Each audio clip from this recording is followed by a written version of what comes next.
The night settled over the battered edge of the Rue Pocket like a heavy curtain, thick with coal dust, the smell of burnt fuel, and the uneasy quiet that follows too many days of defeat. Inside a drafty cattle barn, hastily converted into a holding area, a group of German auxiliary women, tired, hollow-eyed, and barely warm beneath thin blankets, waited for a dawn they believed would be their last. The boards above them creaked in the wind, each groan echoing like a warning. Someone shifted on the straw-covered ground, sending tiny sparks of dust floating through thin shafts of moonlight that sliced the darkness. Nearby, a woman whispered a prayer under her breath, the words trembling in the cold air. Another, rocking herself slowly, tightened her grip on a small notebook she had kept since her training days, though she had nothing left to write inside it. Every face showed the same unspoken fear, that sunrise would bring the sound of boots, shouted orders, and the final punctuation to a war many of them never wanted to fight. No one knew what the Americans outside truly intended. Rumors had replaced certainty, and dread had replaced sleep. Even the youngest among them had long ceased asking comforting questions. For hours, the barn had been a nest of speculation. Some insisted the Americans were humane, that their standards came from thick rulebooks and court-martial threats. Others pointed to the chaos tearing across Germany, arguing that rules no longer mattered, that soldiers hardened by months of brutal fighting now acted on instinct. A woman named Marta claimed she heard from a retreating infantryman that female auxiliaries, linked to communications units, were treated as spies. Someone else had heard the opposite. Americans didn't care who was who, only that the war was ending. None of these theories eased the anxiety threading through the room. Every creak of the barn door, every murmur from the guards outside, sent ripples of fear across the women huddled along the walls. Their uniforms, once pressed and neat, now hung loosely on shoulders that had carried far too much weight in the last 3 weeks. Mud hardened around their boots, fingerprints smudged the gray wool sleeves, and the insignia that once defined their roles now seemed like meaningless fabric scraps. What mattered was survival, and dawn stood in the way like a looming verdict. Anna, one of the older auxiliaries at 29, sat near the back of the barn, her back pressed against a cold wooden beam.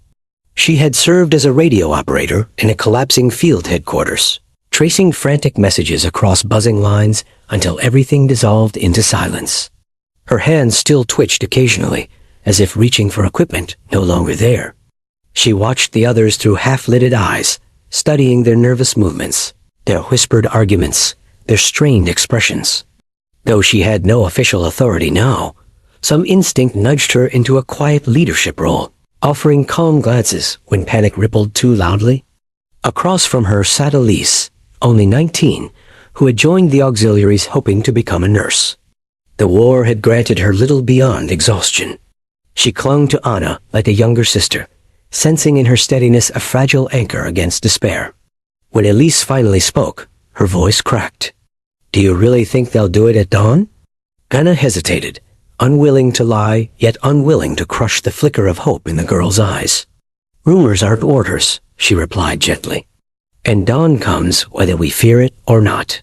Both knew that wasn't an answer. It was only something to hold on to. Beyond the barn walls, the Americans stood watch under, a dim sky glowing faintly from distant fires still burning in the roar. Their silhouettes moved with slow, measured steps, rifles slung casually, breath visible in the sharp air. The women inside, unable to see their faces, imagined grim expressions and bored indifference in equal measure. Occasionally, an American guard muttered something in English short phrases the captives couldn't understand. One of the women, who had once dated a machinist from Hamburg who studied English, strained to catch familiar words but caught only fragments. It didn't matter. Words could not shield them from whatever happened next. In the intermittent silence, artillery rumbled miles away, like a fading storm reluctantly dragging itself across the horizon. The front had moved on, but echoes of its fury lingered. Even the earth seemed restless. As the hours crept forward, the barn's interior shifted from cold silence to quiet confessions.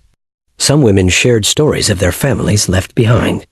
Others admitted they had joined the auxiliaries, not out of loyalty, but for food rations or escape from factory work. A few cried softly, not from fear alone, but from the release of holding sorrow too tightly for too long. There was a strange intimacy in the air, the kind that surfaces when people believe they stand on the edge of something final. Elise revealed she had never seen actual combat wounds, despite her medical training, only frostbite and stress-induced fainting. Another woman spoke of her hometown bakery, describing the scent of rye bread rising from ovens on Sunday mornings. Anna listened to all of them, absorbing their words like small lanterns flickering in a dark field. Shared memories didn't change their situation, but they softened the hardness forming around their hearts. It was easier to face fear when it had familiar voices attached. 1 hour before dawn, the barn briefly fell silent as the sound of an engine sputtered nearby. Gravel crunched under tires. Metal clanked against wood. Someone gasped. Someone else whispered, "They're coming." The women straightened instinctively, some clutching hands, others folding their blankets with trembling precision, as if neatness could somehow defend them. Elise pressed her shoulder against Anna's, and Anna responded by placing a steadying hand over the younger woman's fingers. Boots thudded outside, accompanied by the low murmur of male voices. The door rattled. Uncertainty coiled tight in every chest. A collective breath held hostage. Even the wind seemed to pause, waiting. Minutes passed. Then more. The footsteps receded slightly, replaced by indistinct chatter. A guard coughed. Another laughed quietly at something. The tension in the barn hung like a blade. Every second stretched painfully, incapable of offering relief. Anna forced herself to inhale slowly, drawing the cold air deep into her lungs until she felt its sting.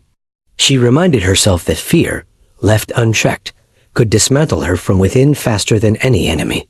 She thought briefly of her younger brother, captured near Aachen months earlier. If he survived, he might be in a camp just like this one. She wondered whether he faced the same terror of an uncertain dawn. That thought unexpected, grounding soft something in her. Gradually, conversations resumed in small pockets. One woman tried to joke weakly that Americans probably spent more time eating than shooting prisoners. A few forced smiles flickered around her, fragile sparks attempting to banish the darkness. Another woman argued that if executions were planned, the guards wouldn't look so relaxed. Yet another countered that appearances meant nothing during wartime. Each theory spiraled into another until speculation exhausted itself. At last, the barn drifted into a fragile stillness, not peaceful but resigned. Dawn approached like an inevitable tide, its pale glow beginning to thin the darkness at the far edges of the walls. When the first faint streak of light slipped through the cracks in the barn door, a quiet murmur rose from the women. Some bowed their heads. Others lifted their chins defiantly, choosing courage as their final gesture. Anna tightened her grip on Elise's hand, silently promising the girl she wouldn't face whatever came alone. Outside, the engine sputtered again, louder this time. Voices sharpened. A metal latch scraped against wood. The barn door shuddered once, then twice. Every heartbeat in the room synchronized, heavy and loud. Sunrise had arrived. Judgment followed with heavy footsteps.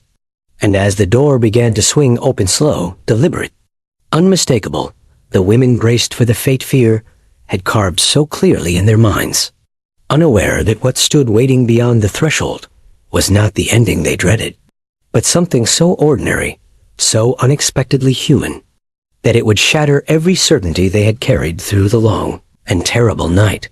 The barn door swung open with a jolt that sent a cold wave of terror through the women. Light spilled in not the harsh blaze of rifle barrels or the blinding glare of interrogation lamps, but the soft, almost indifferent glow of a rising sun settling over American uniforms. The soldiers framed in the doorway did not storm inside. Instead, they stood casually, as if arriving for a mundane task rather than carrying out an execution. One, a tall man with a round face half-shadowed beneath his helmet, shifted a wooden crate in his arms and muttered something to the soldier beside him. Another yawned.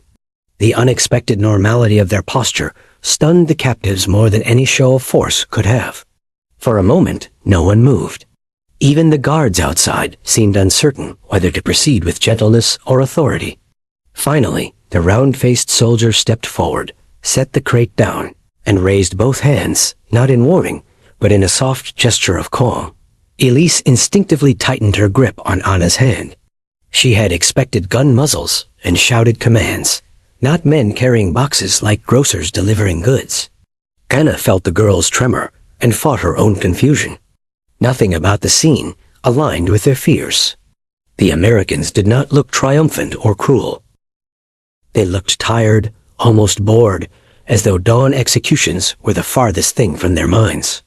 The soldier at the front glanced around the barn before calling out in carefully measured German, advising the women to remain seated. His accent bent the words oddly, but the tone was unmistakably gentle. A ripple of disbelief swept through the group. No one dared trust it fully. 2 more Americans entered carrying additional crates, one of which rattled softly with tin cans. Another held a metal pot that released a faint aroma of something warm, something unmistakably edible. The women exchanged bewildered glances, each silently asking the others if they were seeing what they thought they were seeing. Elise whispered, "Are they feeding us?" The question hovered in the air, like an impossible thought. Anna scanned the soldiers' faces, searching for signs of deceit or hidden cruelty. She found none. If anything, the men seemed focused purely on their task. Intent on sorting the supplies as efficiently as possible, the interpreter arrived moments later. A young German-American with a stiff posture and a face caught between sympathy and professionalism. He introduced himself briskly, informing the women that they were now officially prisoners of war and would be processed according to U.S. Army regulations. His words fell into the barn like a stone that sank slowly through water. Prisoners of war. The phrase sounded almost merciful. The women, still expecting the worst, waited for some hidden twist. Instead, the young interpreter instructed them to form small groups so the soldiers could distribute breakfast. That sentence, simple, almost casual, carried more emotional weight than any reassurance he could have offered. The round-faced soldier opened the first crate. Inside lay stacks of white bread sandwiches wrapped in flimsy waxed paper, alongside tins of cheese spread and small chocolate bars. The sight of food, real food, not rumors or memories, sent an electric shock through the barn. One of the older women let out a sound, halfway between a sob and a laugh. Another covered her mouth as tears welled in her eyes. The Americans, oblivious to the emotional wreckage unfolding in front of them, carried on with their routine. One soldier apologized, through the interpreter, that the sandwiches were nothing special. The irony of that understatement wrung a shaky smile from Anna, the absurd contrast between the women's dread and the soldiers. Matter-of-fact hospitality felt almost surreal. As the women received their portions, hesitation clung to every movement. Elise accepted her sandwich with both hands, as though afraid it might vanish. For a moment, she simply stared at it, her breath shaking. Then she looked up at Anna, relief blooming across her face. The transformation was quiet but profound. Fear loosened its grip, if only slightly. Anna ate slowly, tasting each bite as though trying to relearn the act of trusting the world around her. The bread was dry, the filling bland, yet it felt like the most meaningful meal she had eaten in months. The soldiers continued distributing rations, their routine steady and almost ritualistic. Their behavior revealed no malice, only obligation. They spoke to each other in low voices, occasionally glancing at the women with curiosity, but never hostility. The interpreter explained that once breakfast was finished, the captives would be moved to trucks for transport to a temporary processing site. The news stirred a murmur of uncertainty. The thought of another journey in an unknown direction revived old anxieties.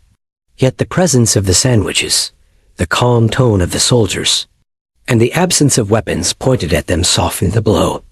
One American, noticing Elise struggling to open her tin of cheese, knelt and wordlessly offered his pocket knife. Startled, she nodded and accepted the help. The interaction lasted mere seconds, but its symbolism landed heavily among the women.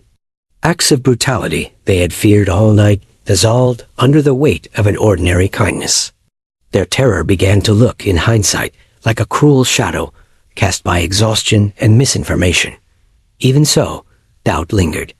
Anna felt it gnawing inside her, a voice whispering that mercy could sour without warning. She watched every detail, the soldiers' relaxed stances, the lack of urgency in their movements, the absence of any execution tools or preparation. Gradually, her skepticism loosened its hold. If the Americans planned violence, they hid it remarkably well. Something inside her, warm but not extinguished, began to stir. When the soldiers finished distributing food, the interpreter announced that trucks would arrive soon.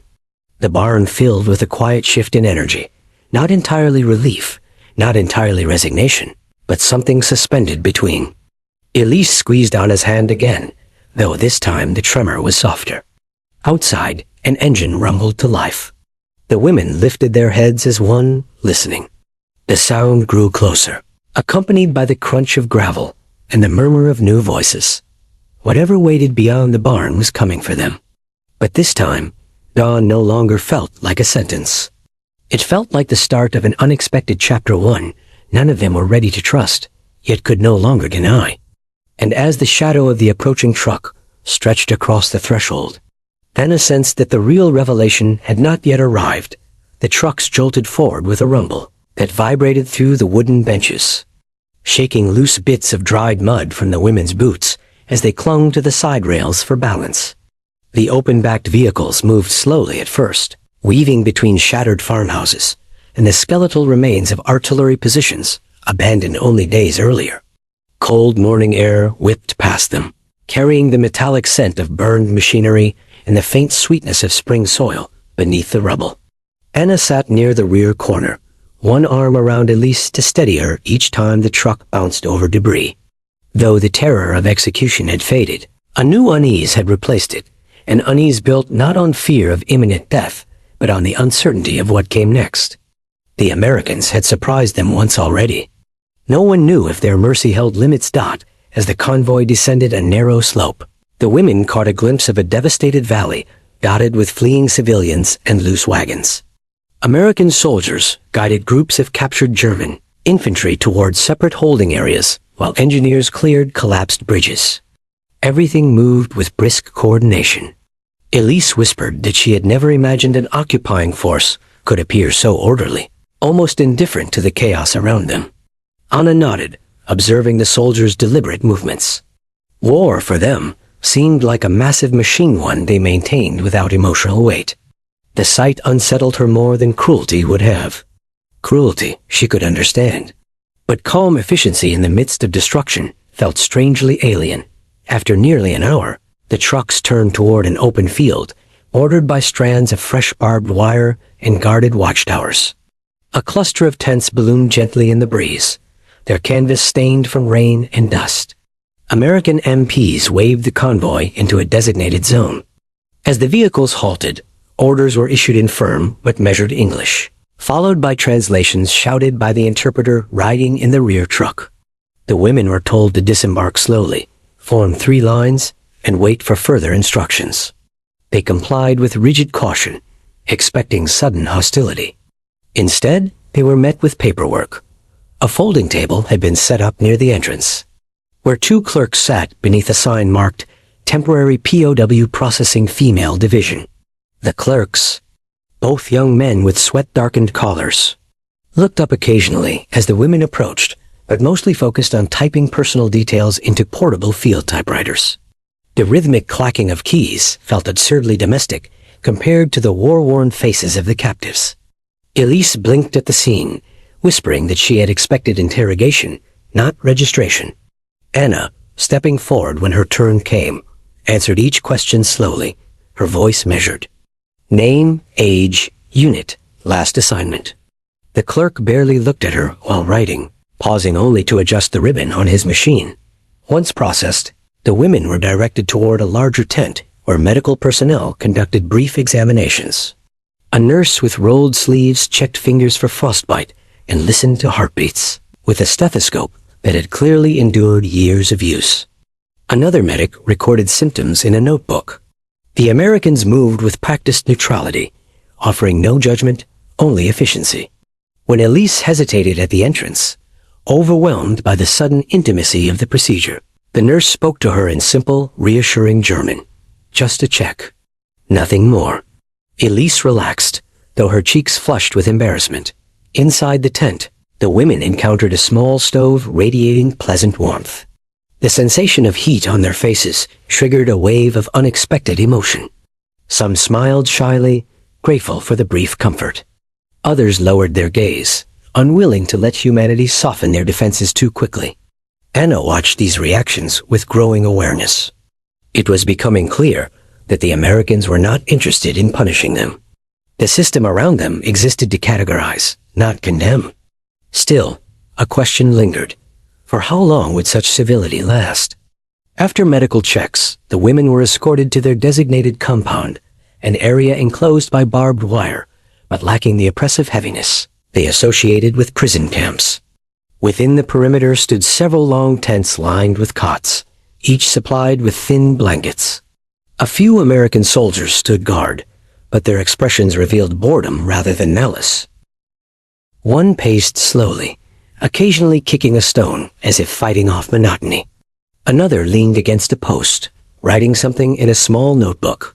The mundane nature of their behavior created a strange dissonance. The world outside the fence was collapsing, yet inside, life moved with almost bureaucratic calm. As the women settled into the tent, they discovered a makeshift wash station supplying cold but clean water.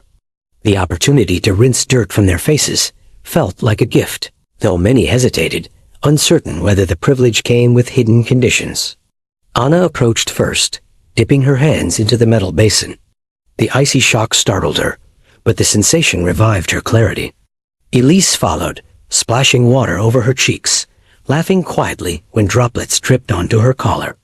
The simple act of cleaning themselves made the women feel momentarily human again, as though they were stepping out of the shadow of fear that had defined their recent days. Lunch arrived shortly, after tin cups of coffee, canned fruit, and crackers distributed by two soldiers who offered brief, polite nods. One of them, a red-haired man with freckles, tried speaking to the women in broken German. His clumsy grammar brought an involuntary smile to several faces. When he realized his mistake in confusing the word for blanket with horse, he flushed and attempted an apology that only deepened the awkward charm of the moment. Anna found herself laughing under her breath, surprised at the sound. She had forgotten what laughter felt like. Over the next hours, the women gradually understood the structure of the American system. They were to remain in the temporary camp until transport to a larger, processing facility deeper within Allied-controlled territory. The Americans took names daily, checked head counts, and maintained strict schedules. Yet the rules were predictable, the discipline consistent. No one shouted unnecessarily. No one carried themselves with the swagger of conquerors. The guards simply did their jobs. Some women began to relax. Others, however, grew more anxious. Among them was Hild, a former teletypist with sharp features and a guarded demeanor. She confided to Anna that she feared the Americans might separate them eventually, perhaps identifying some as suspicious or politically dangerous. "We don't know their criteria," Hild whispered. "Kindness now doesn't guarantee kindness later." Anna couldn't argue. Though she found comfort in the Americans' behavior, she knew Hild's suspicion had roots in reality. War reshaped rules quickly. As evening approached, the women gathered outside their tent, watching the sun sink behind distant hills. The sky glowed with shades of orange and fading gold, casting long shadows across the camp. The air carried the low hum of generators and the distant chatter of American soldiers sharing jokes beside a supply truck. Elise leaned against Anna's shoulder, murmuring that the peacefulness felt unreal, like an illusion that might dissolve if they blinked too hard. Anna agreed silently. The day had brought safety, but safety felt fragile. Just before nightfall, an MP approached the compound alongside the interpreter. He carried a clipboard and scanned the rows of women with a thoughtful expression. Without offering explanation, he instructed them to gather near the gate at first light. A new transport was scheduled. Specifics would be given in the morning. His tone revealed nothing, no hostility, no reassurance, only procedure. As he turned away, Elise exhaled sharply, her earlier calm flickering. Anna watched the MP walk back toward the administrative tent, her stomach tightening once more. Uncertainty returned, like a shadow stretching across the ground. The Americans had given them food, shelter, and dignity, but the war's machinery continued to move around them, indifferent to individual fate. Whatever awaited at dawn would pull them deeper into a system they barely understood. And as the first stars kindled above the camp, Anna sensed that the true test of her composure and the women's fragile hope was only beginning. Morning crept across the larger processing camp with a pale, diluted light that softened nothing, yet revealed everything. Rows of tents stood in disciplined formation, their canvas sides fluttering gently in the restless breeze drifting off the Rhine. The women from the smaller compound, now transported deeper into Allied-controlled territory, stepped onto solid ground with a mixture of fatigue and sharpened awareness. They had expected a harsher environment, perhaps a place echoing the cruelty whispered through wartime rumor, but the camp felt strangely functional, almost impersonal. American soldiers moved along clearly marked paths, their boots crunching in rhythmic patterns, their expressions calm, neither hostile nor welcoming. Anna studied them closely, trying to decipher whether this new location held greater risk or unexpected mercy. Elise lingered near her side, absorbing the unfamiliar surroundings with wide eyes that revealed both relief and the persistent tremor of uncertainty. Processing began, almost immediately. Though it unfolded with the same methodical order the women were beginning to recognize as the American signature. They were guided to separate stations for clothing checks, identity confirmation, and another brief health inspection. At each point, the soldiers interacted with them as though handling routine tasks rather than confronting former enemies. This normality unsettled Elise, who whispered to Anna that she feared being overlooked entirely, as if their suffering might vanish inside an administrative ledger. Anna understood the sentiment. Anonymity offered safety, but it also erased the intense emotions that had defined their journey. Still, she noticed small gestures that chipped away at her lingering distrust. A soldier adjusting a tent flap to block the wind, another offering water without prompting. Such moments created a quiet contrast to the brutality many had heard about on the Eastern Front, where mercy was a rarity buried beneath cycles of vengeance. Later in the afternoon, the women were escorted to a larger recreation area. Lanterns flickered near the administrative tent, casting warm halos onto the dirt, while distant laughter from American soldiers drifted across the fences, oddly gentle in the still air. The women sat together along the edge of their enclosure, each carrying her own mixture of fear, exhaustion, and reluctant hope. Elise leaned against Anna's shoulder, confessing that she no longer knew what to believe. She had spent so many nights bracing for violence that the sudden presence of structure and compassion felt unreal.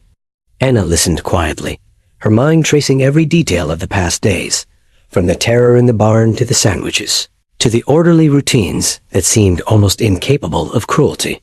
She did not trust blindly, but she recognized patterns, and the Americans' behavior followed one unmistakable rhythm: discipline anchored by humanity.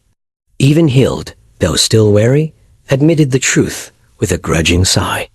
The camp was not paradise, but it was not the nightmare she feared. Yet as the night deepened, Annie sensed the calm thinning, as though the camp itself held its breath. War had taught her that tranquility often concealed shifting ground. She rose and moved toward the fence, watching the guard silhouettes pacing in slow, steady lines. Their movements seemed unchanged, rifles loose at their sides, but something in their posture hinted at anticipation. Elise joined her quietly and asked if she believed morning would bring another change. Anna hesitated, unsure which answer offered more comfort. Before she spoke, a jeep rattled toward the administrative tent, its headlights carving sharp paths through the dimness. Two officers stepped out, speaking in clipped tones that carried unmistakable urgency. Moments later, the interpreter emerged, a patch of open ground where prisoners were allowed to move freely under watchful eyes. Some male POWs gathered near the far fence, exchanging muted remarks as the female group approached. The Americans maintained strict separation, yet the sense of shared defeat hung in the air like a thin mist. Elise glanced nervously at the distant figures, but Anna reassured her with a soft touch, sensing that the camp's structure relied heavily on routine and regulation rather than intimidation. The women sat together beneath a tree stripped bare by artillery shockwaves, its broken branches casting jagged shadows across the dusty soil. Here, conversations emerged more openly. Some spoke of families, others of the moment they surrendered, each memory tinged with exhaustion. Anna noticed that even Hild, usually guarded, seemed to breathe more freely in this loosened space dot as evening drew closer. The women were summoned for another briefing. This one, delivered by a middle-aged officer with reading glasses perched precariously on his nose, explained the next stage in their processing. They would soon be transported to a more permanent facility where they would remain until formal evaluations determined their classification.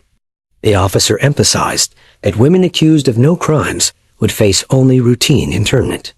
His tone carried the weight of protocol rather than threat, yet the announcement rekindled tension among the captives. Elise clutched Anna's sleeve, imagining distant camps filled with endless rows of wire and guards. Anna, however, found herself considering something different: how consistently the Americans had behaved, how their rules seemed to override emotion. Predictability offered a fragile comfort. Even so, she wondered what this new facility might demand of them, and whether they would be allowed to stay together. Night settled slowly over the camp, folding the compound into muted shades of blue and gray. Summoned abruptly, his expression tense. A cluster of soldiers gathered near the tent entrance, their faces lit by a swaying lantern. The women watched in uneasy silence, straining to interpret every gesture. Then Anna noticed one officer holding a packet of folders, marked with red tags, documents used only for transfers, requiring special authorization. Her pulse tightened. Something consequential was forming in shadows beyond their reach, something poised to redirect the fragile trajectory of their days. When the officer finally turned toward the women's compound, expression grave but steady, Anna understood that mercy, while real, would not shield them from whatever came next. And in that moment, uncertainty returned with a weight none of them could ignore.